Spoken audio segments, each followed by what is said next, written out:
O resultado da Segunda Guerra Mundial está em jogo. Navios de guerra dos Estados Unidos e Japão travam uma batalha no Golfo de Leyte. Foi a melhor batalha naval da história. O Japão está apostando em uma arma secreta sobre a qual os americanos não sabem quase nada. Apenas seu nome: Musashi. No verão de 1944, os especialistas em inteligência naval estavam tentando entender algo sobre esses enormes navios. Com 72 mil toneladas, é o maior encouraçado que já se construiu. Ele não é só 10% maior que alguns desses outros navios. É quase o dobro. Coberto de baterias antiaéreas e enormes canhões de 18 polegadas. Não dá para acreditar no poder de fogo que é disparado tudo de uma vez. Seus construtores avisam que ele é inafundável. Mas, em sua primeira grande luta, este super encouraçado é enviado direto para o fundo do oceano. Mas mistérios sempre cercaram o Musashi. Agora, pesquisadores americanos e japoneses estão unindo forças para revelar seus mais profundos segredos. Essa parte da frente é onde está acontecendo a inundação. Por que um gigante inafundável caiu tão rápido? Terá sido o poder aéreo avassalador americano ou foi uma falha de construção fatal que mandou quase 1000 marinheiros japoneses para a morte? Centenas de pessoas clamando por socorro, completamente horrorizadas, enquanto eram todas sugadas pelas ondas. O que aconteceu entre esses... Para revelar os mistérios do Musashi, primeiro devemos encontrar o gigante desaparecido. Musashi, navio desaparecido.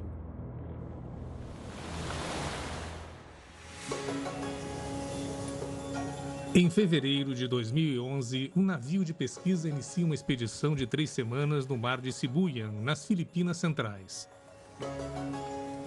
Você sabe que se isso estivesse em outro lugar, todo o litoral teria sido alterado, com céus, esse tipo de coisa. E não é esse o caso aqui. Então sabemos que estamos vendo basicamente o mesmo que o piloto viu há 70 anos. A expedição é ideia do falecido Paul Allen, cofundador da Microsoft. Filho de um veterano da Segunda Guerra Mundial, Allen investiu muitos recursos para buscar os naufrágios mais icônicos da guerra. Entre eles, o misterioso Musashi. Cropcraft é o encarregado de conduzir todas as operações submarinas. Musashi era o orgulhoso da frota japonesa. Era tão importante para o povo japonês que eles nem informaram à população que ele naufragou. Muitas pessoas gostariam de encontrar o Musashi. É um dos grandes encouraçados e um dos mais marcantes que não puderam ser encontrados. É isso, por aqui. David Burns fez sua carreira caçando naufrágios perdidos. Após meses gastos vasculhando arquivos militares nos Estados Unidos e no Japão, ele identificou pistas-chaves que ele acredita que levarão ao Musashi. Uma é visual. Fotografias aéreas tiradas por pilotos americanos durante seu ataque destruidor. Um avião está chegando, se alinhando bem ali para atacar o Musashi. E essa é a próxima imagem na sequência.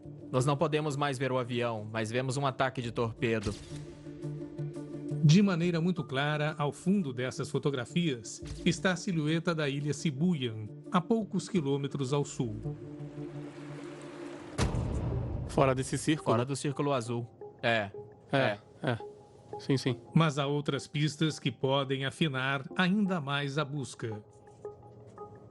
E a mais importante veio de um dos destruidores. O destroyer japonês responsável por apoiar Musashi. Kiyoshimo capturou a localização de Musashi afundando. Usando a posição reportada pelo destroyer Kiyoshimo, Burns e Kraft determinaram uma área em que há grandes chances de se encontrar algo. A ferramenta escolhida para auxiliar a busca é um sonar multibeam. É um tipo de sonar montado no casco do navio. Uma variedade de feixes direcionados para baixo emite ondas sonoras varrendo o fundo do mar, criando uma imagem de 1,6 quilômetro de largura. Nós estamos aqui no lado oeste de nossa caixa. Estamos percorrendo a primeira linha para o leste.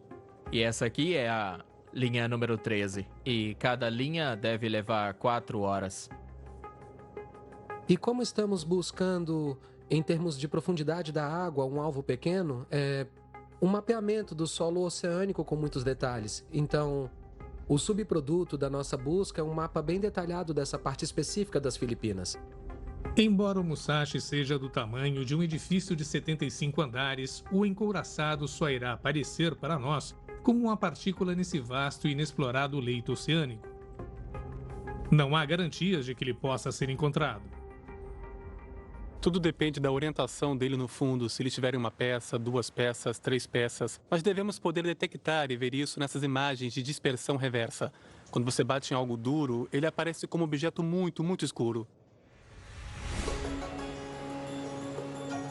Leva 4 dias para cobrir a área de alta probabilidade.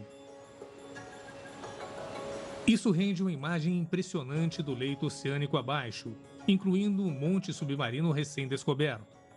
Mas até agora, não há sinal do Musashi.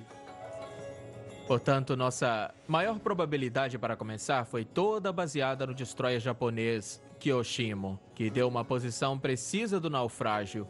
Agora está muito claro que essa posição não era tão precisa quanto eu esperava, e por isso agora temos que expandir a pesquisa. O foco dele se altera para a segunda pista, embora menos precisa. As fotografias aéreas tiradas pelos aviões americanos atacando Musashi. O Musashi estaria algo como 2 quilômetros mais perto da ilha quando essas fotografias foram tiradas. E ele afunda 4 horas depois. Com as evidências dadas a partir das fotos, eles planejam uma nova série de varreduras com sonar. Isso aqui é o que a gente cobriu. Certo. Ele pode estar em qualquer lugar fora daqui. Eu quase aconselharia ir mais para o oeste. Porque nessa fotografia, ele está claramente na direção oeste, oposta ao norte. Mas o relógio está correndo. A expedição tem apenas 2 semanas para encontrar o navio misterioso. Musashi foi concebido nos anos 30, em uma época em que os esforços do Japão para expandir seu território e sua influência na Ásia e no Pacífico eram cada vez mais bloqueados por seu então antigo aliado, os Estados Unidos. O prestígio nacional japonês havia sido insultado pelo Tratado Naval de Washington. Só para colocar em números, o tratado dizia que a cada 100 navios de guerra construídos para os Estados Unidos, o Japão poderia construir 60 navios. Construiu-se um futuro em que a Marinha Imperial Japonesa seria numericamente inferior à Marinha dos Estados Unidos. Em resposta, um grupo poderoso começa a defender uma estratégia diferente. Na época, o Japão não tinha os recursos nem o orçamento para construir um grande número de encouraçados para lutar contra os Estados Unidos.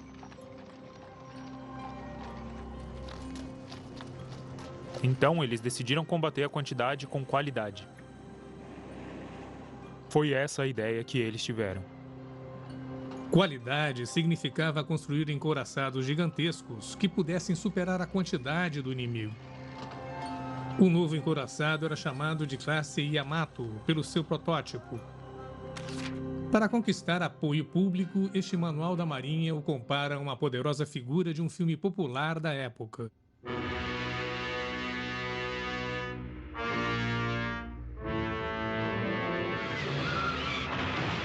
O filme de Hollywood sobre um macaco gigante criando caos em Nova York era um sucesso enorme com o público japonês.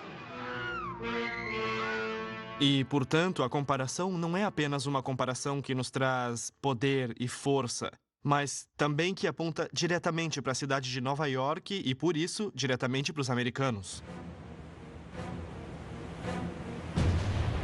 Em agosto de 1942, o Musashi iniciou testes marítimos secretos. Armas e defesas cuidadosamente mantidas escondidas de espiões inimigos foram testadas. O armamento principal do Musashi vinha na forma de 3 torres, montando 3 armas navais do tipo 94. Estas eram de calibres 18 polegadas e, portanto, eram as maiores armas navais em uso em qualquer lugar do mundo.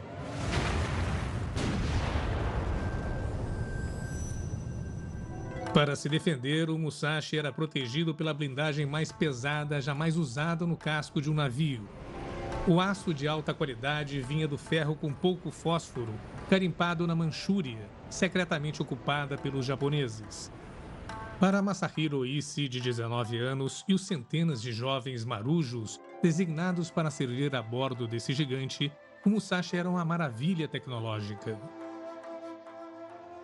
Nunca pensamos nem por um segundo que o Musashi afundaria e que as pessoas morreriam. Acreditávamos que um navio tão gigante não pudesse ser derrubado.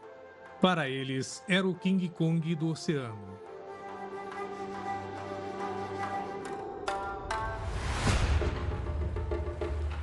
Após 3 semanas, a expedição já não tem mais tempo. O navio de pesquisa deve retornar ao porto, mas eles já cobriram impressionantes 3.600 km², uma área do tamanho do estado americano de Rhode Island.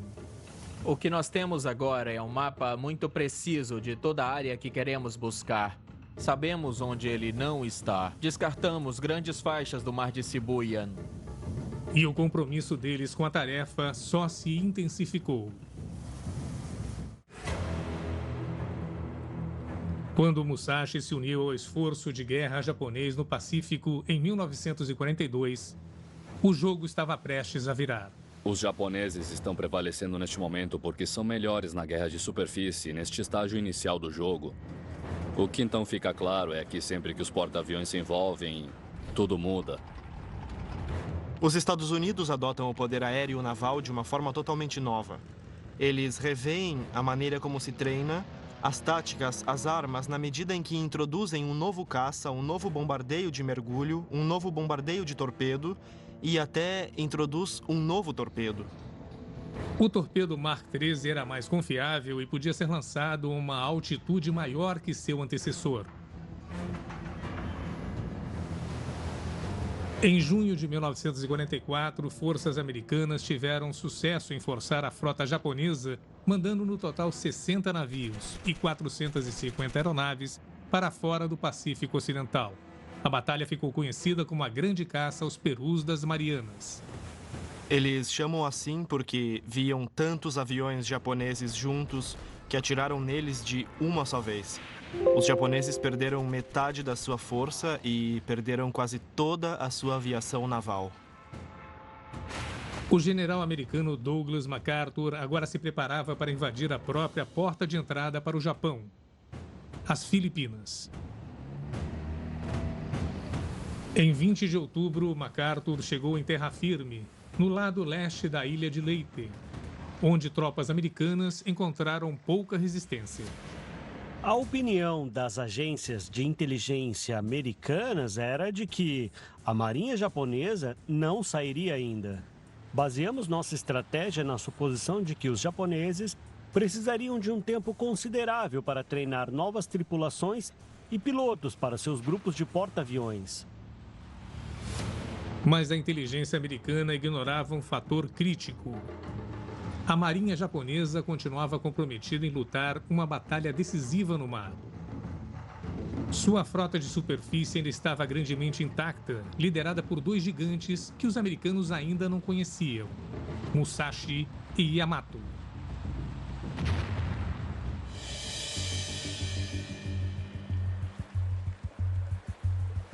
No fim de fevereiro de 2015, Rob Kraft e David Mearns renovam sua busca por Musashi. Desde a última vez que estiveram aqui, eles encontraram a ferramenta perfeita para a difícil tarefa que viria.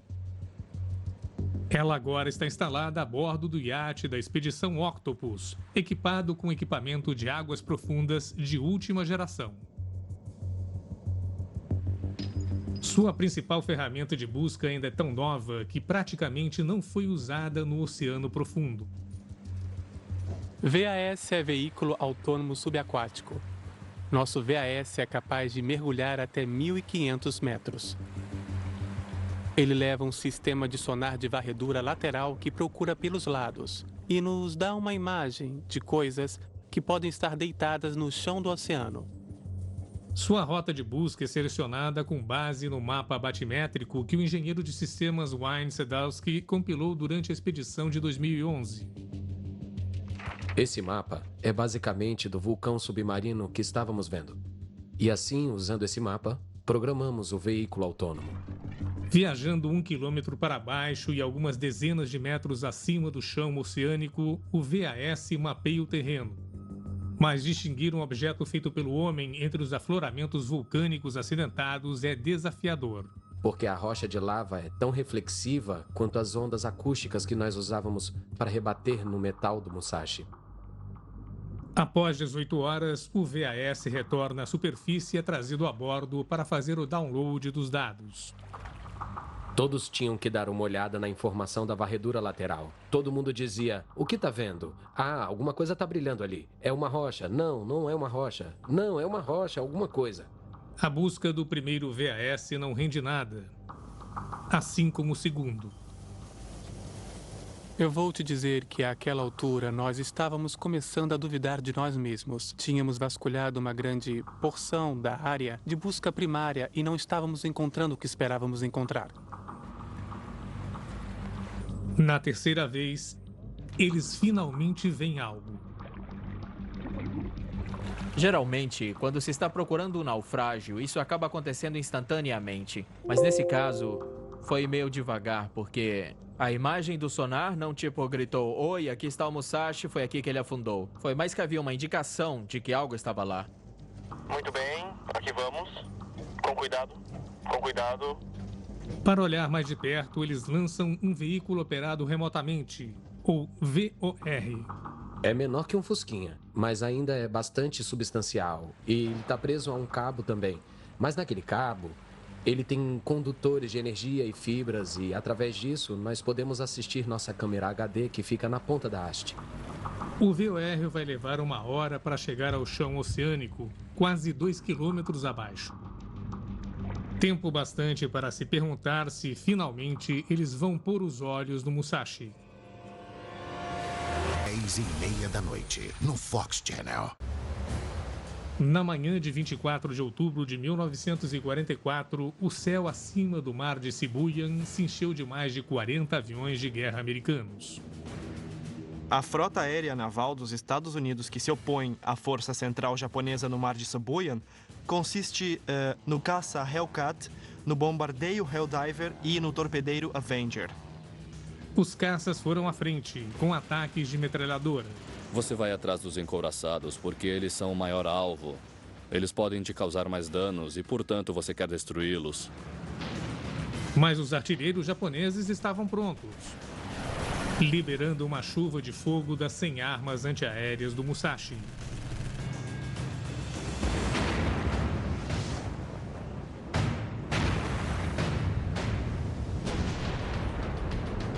Bob Freely era um piloto de 22 anos que estava pilotando um torpedeiro Avenger naquele dia.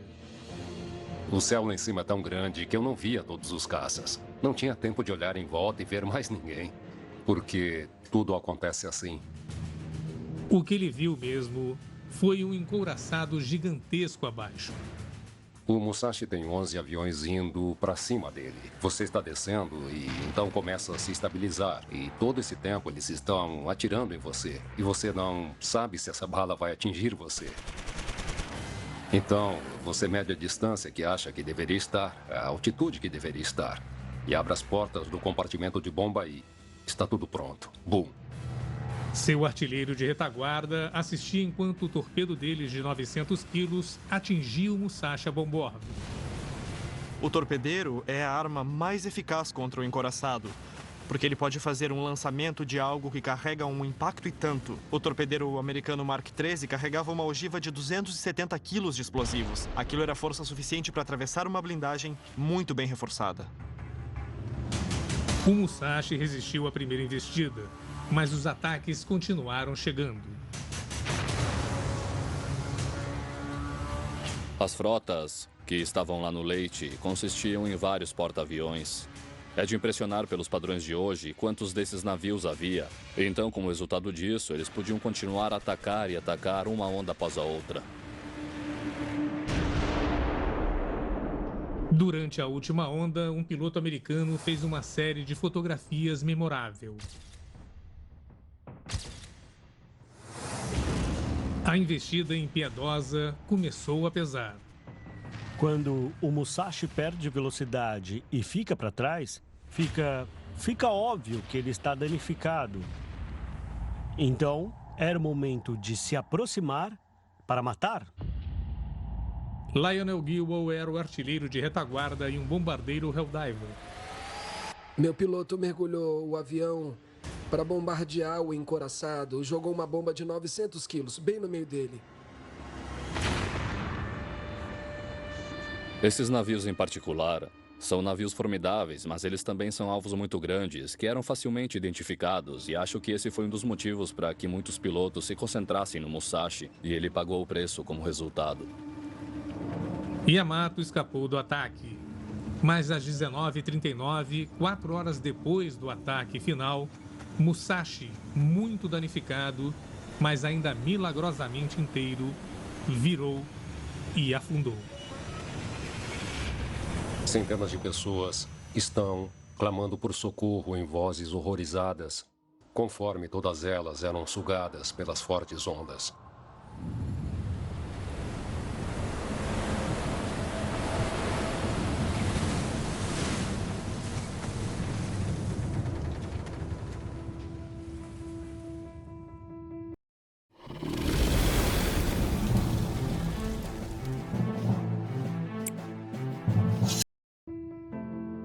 Na total escuridão do mar profundo, o piloto do VOR manobra o veículo com cuidado. Nós nos deparamos com pedaços bem pequenos de detritos que pareciam da idade certa, pareciam o material certo, mas ainda não tínhamos certeza. Todo mundo ficou cheio de adrenalina naquele momento. Foi, muito empolgante. O VOR se move devagar através desta paisagem desconhecida. E ele levou cerca de uma meia hora, 45 minutos antes de começarmos a ver os detritos mais pesados, e aí foi ficando cada vez mais óbvio. Tá vendo, certo? Tem 3 caracteres ali, eu acho. Isso é japonês. É um navio de guerra japonês. No momento em que encontramos a válvula com a escrita kanji, foi tipo, certo, isso é japonês. Agora só temos que provar que é o Musashi. Para fazer isso, eles precisam encontrar a proa do navio. Ali estão os postes.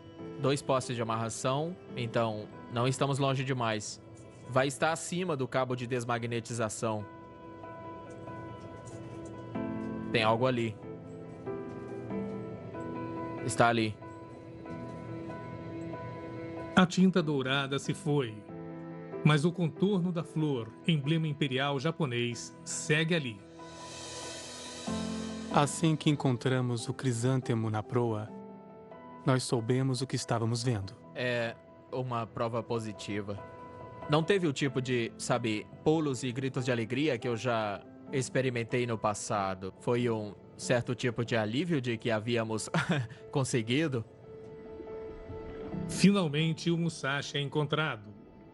Mas um novo e ainda mais intrigante mistério está prestes a surgir. Durante a próxima semana, a equipe de busca explora o naufrágio do super encouraçado. Há algumas conchas por cima. Acho que tem uma outra em cima de uma luz. 70 anos depois de desaparecida, eles estão compilando a primeira imagem detalhada de uma maravilha tecnológica perdida. Como não existem desenhos desse navio e só existem algumas fotografias, então nós somos os primeiros a realmente documentar como ele é. Eles também encontram sinais daqueles que o navegaram. Um sapato, um capacete e algo inesperado em um navio de guerra. Olha, isso é filme. É um pedaço de um filme. Não é só um navio de metal. Esses são tripulantes que serviram nele. E alguns, obviamente, morreram aí também. Então é importante documentar isso.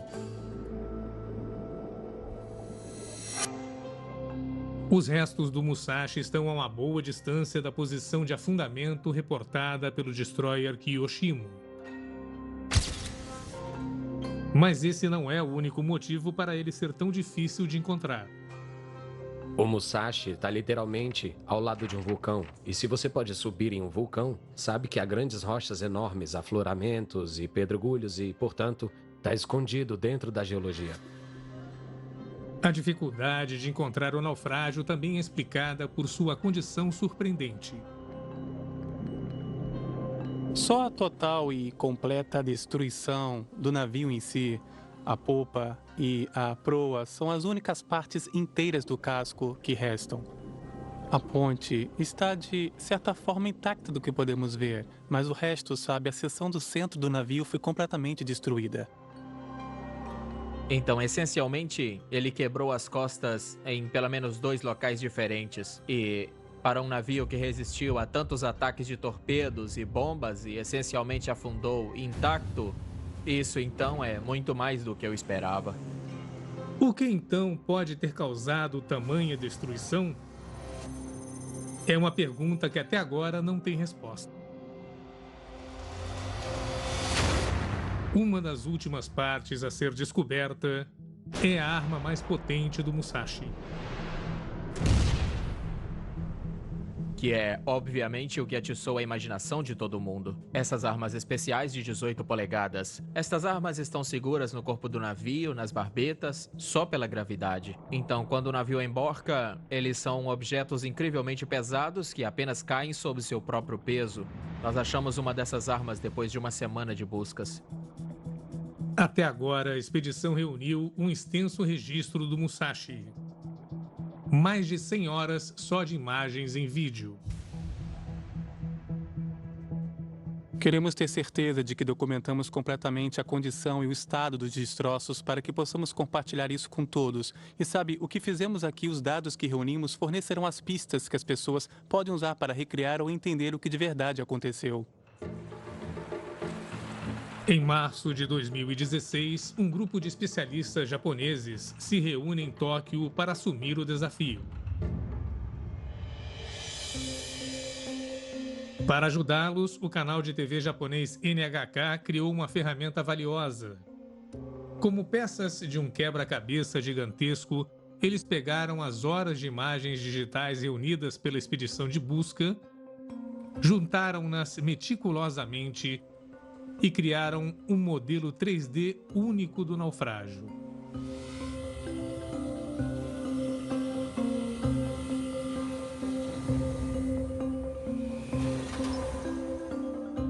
Somente agora o tamanho enorme do Musashi está aparente. Com 263 metros, cerca de 900 pés, ele é maior que 3 aviões jumbo juntos.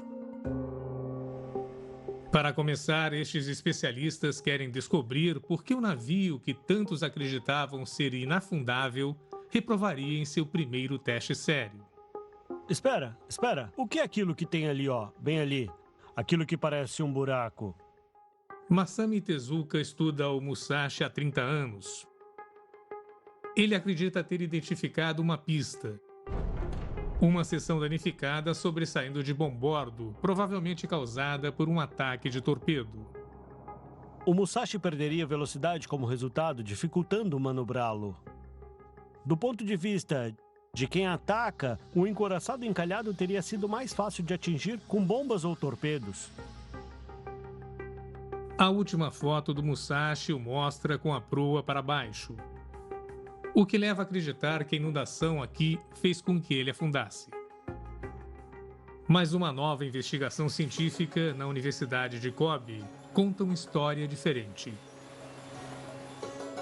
O professor Hiro Tadahashi Moto, um especialista em arquitetura naval, conduziu a análise.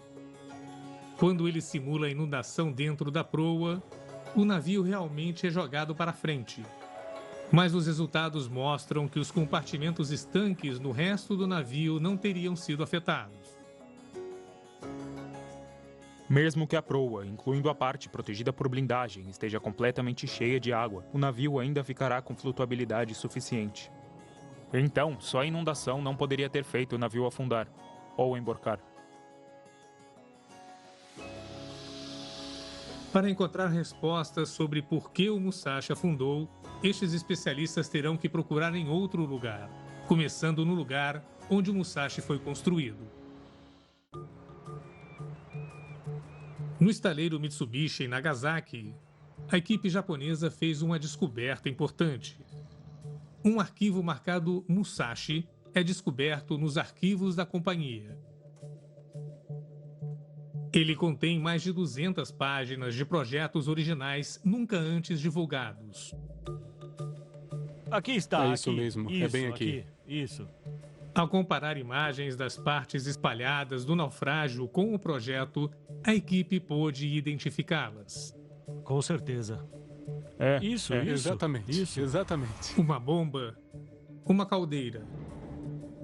Todas peças protegidas pela pesada blindagem de aço para tornar o Musashi inafundável. Então a maior pergunta é aonde foi a blindagem? Na imagem de alta resolução obtida pelo sonar no campo de destroços, uma estrutura chama a atenção deles. Examinando imagens em vídeo da área, eles descobrem uma peça de aço de 27 metros. Parece parte da blindagem desaparecida.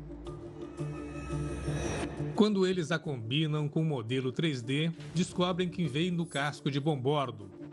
Mas como ela se soltou? O cinturão blindado do Musashi era tão espesso que todos a bordo do navio tinham muita confiança de que ele poderia resistir ao castigo de qualquer arma que pudesse ser jogada nele. Mas, embora navios utilizando placas mais finas pudessem ser soldados, a blindagem do Musashi não podia ser soldada, era simplesmente grossa demais. Então eles voltaram para o século XIX e simplesmente puseram rebites para juntar as placas. Os marujos japoneses que serviam no Musashi tinham grande confiança no navio.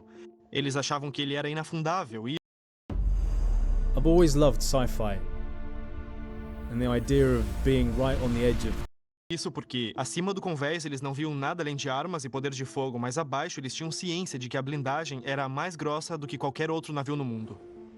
Mas a equipe de investigação japonesa não compartilha da confiança dos marujos.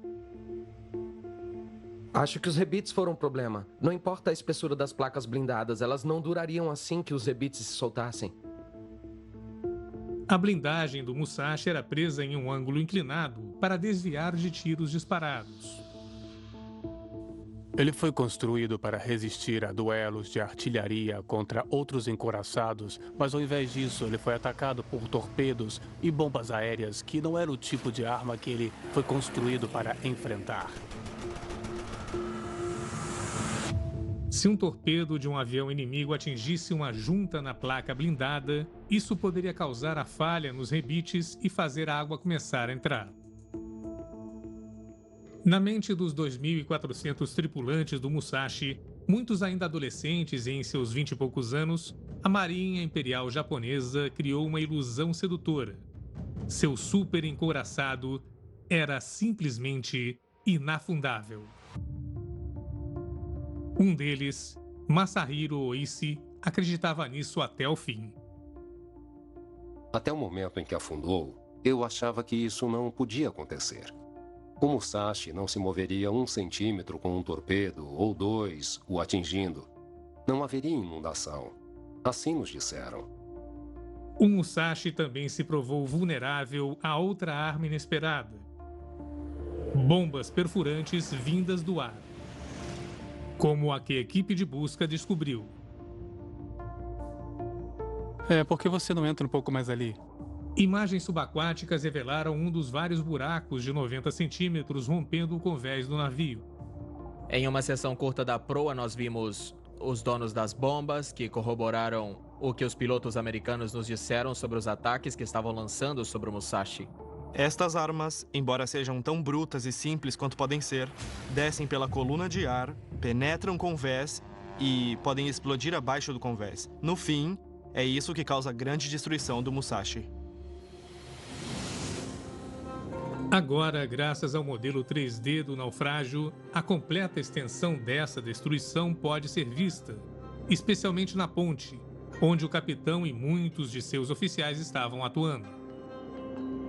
Um buraco enorme de 6 metros do lado estibordo marca onde a bomba atingiu.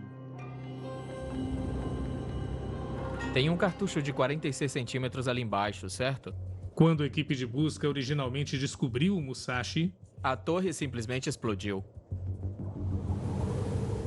Eles não acreditavam que os destroços estivessem espalhados por uma área tão grande, 1 quilômetro quadrado.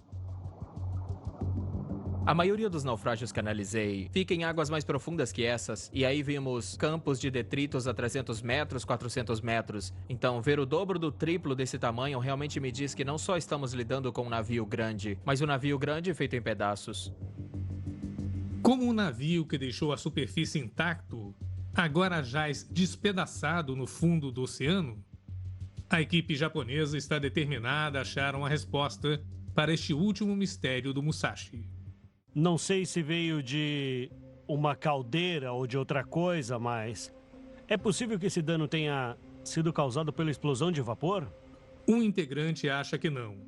Masataki Yoshida estuda explosivos há mais de 30 anos. Ele acredita que alguma outra coisa despedaçou o Musashi. Analisando as evidências que temos, não consigo pensar em outra explicação além de uma explosão de pólvora. Se uma explosão como essa ocorresse, suas partes internas teriam se quebrado em muitos pedaços. Mas onde essa explosão enorme aconteceu? Um dos destroços em particular chamou a atenção de Yoshida. Embora destruído quase além do reconhecimento, ele é parte do paiol, guardando os cartuchos para uma das principais armas do Musashi. Nós podemos observar aqui nessas imagens que aço espesso como esse não teria ficado tão retorcido se o navio tivesse apenas afundado. Como o Musashi disparou suas armas principais apenas um punhado de vezes durante sua batalha final, estima-se que 160 cartuchos e 100 toneladas de pólvora ainda estavam armazenados dentro dele. A suspeita de onde ocorreu a explosão recai sobre a segunda arma principal. Nos momentos finais, enquanto o Musashi adernou e afundou, algumas testemunhas a bordo de um destroyer próximo relataram terem visto a luz de uma pequena explosão. O que significa que alguns incêndios já estavam queimando dentro dela. Isso me faz pensar que a combustão inicial se espalhou rapidamente em uma explosão. A pólvora contém um pouco de oxigênio, portanto, mesmo debaixo d'água, onde não há nenhum, sob condições certas, pode ocorrer uma explosão combustível. Para testar sua hipótese, o Dr. Yoshida fez uma simulação de computador. Ela claramente mostra que um navio feito de aço pesado teria sofrido danos catastróficos de uma explosão abaixo de sua segunda arma principal.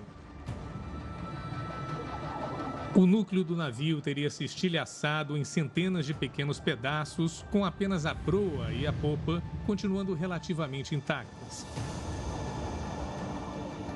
O mapa de sonar de alta resolução confirma que é assim que os destroços repousam no fundo do mar.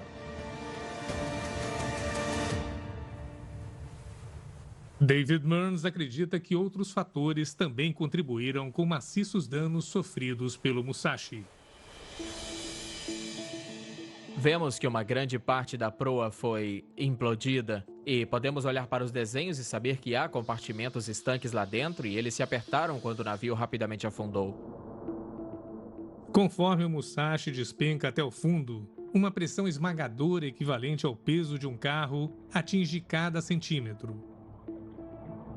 Quando atinge o chão do oceano, está atingindo o chão com uma velocidade muito alta, provavelmente no mínimo de 15 nós, talvez até 25 nós, e há danos pelo impacto. E tudo isso estava evidente em uma parte da proa. Em algum lugar dos restos mortais retorcidos do Musashi jaz seu capitão, Toshihira Enoguchi. Ele afundou com seu navio após entregar seu relatório final. Nele, ele escreveu: Estou verdadeiramente feliz por outros encoraçados não terem sofrido quase nenhum dano. E sinto certo consolo em pensar que o Musashi pôde assumir o papel de vítima.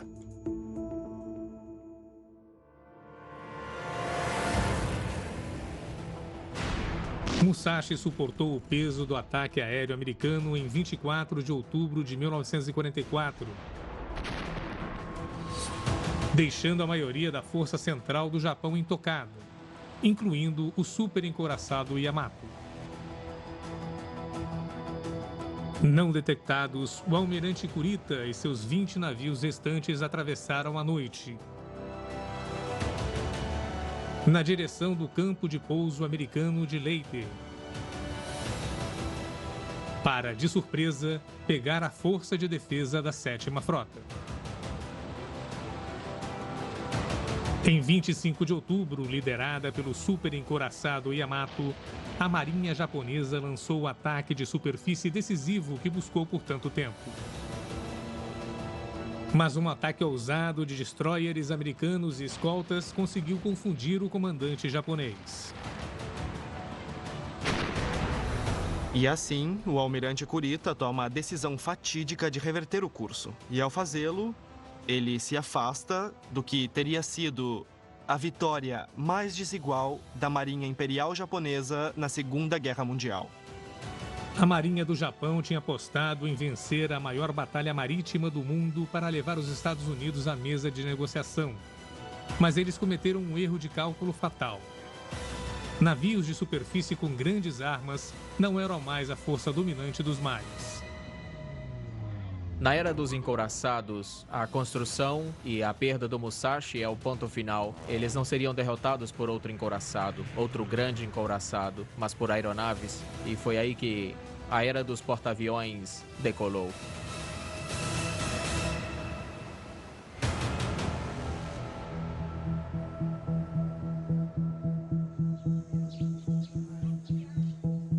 Em 24 de outubro de 2016, no santuário Yosukuni, em Tóquio, tripulantes sobreviventes do Musashi se reúnem para relembrar seus camaradas perdidos. A descoberta do naufrágio e as evidências que revela da vulnerabilidade do Musashi é um lembrete cruel. Este não era o encouraçado inafundável que eles foram levados a acreditar que fosse. Mas para o marinheiro Tsukada, o naufrágio ainda carrega uma mensagem importante. Eu acho que o Musashi gostaria que as pessoas soubessem o quão bravamente seus tripulantes lutaram e morreram. Que navio de guerra surpreendente ele era. Como lutou e encontrou seu fim trágico no vazio da guerra. Eu acho, então, que essas são as mensagens que o Musashi quer nos enviar. Para Bob Freely, um piloto americano que lançou um dos muitos torpedos que o afundaram, a descoberta do Musashi estimula pensamentos de reconciliação. Não quero que nenhum sobrevivente japonês pense que estou tentando me gabar dessas medalhas. Nossa oportunidade é que tenhamos um terreno comum. Eles são sobreviventes da mesma ação da qual sou sobrevivente e gostaria de dizer: bem-vindo, irmão.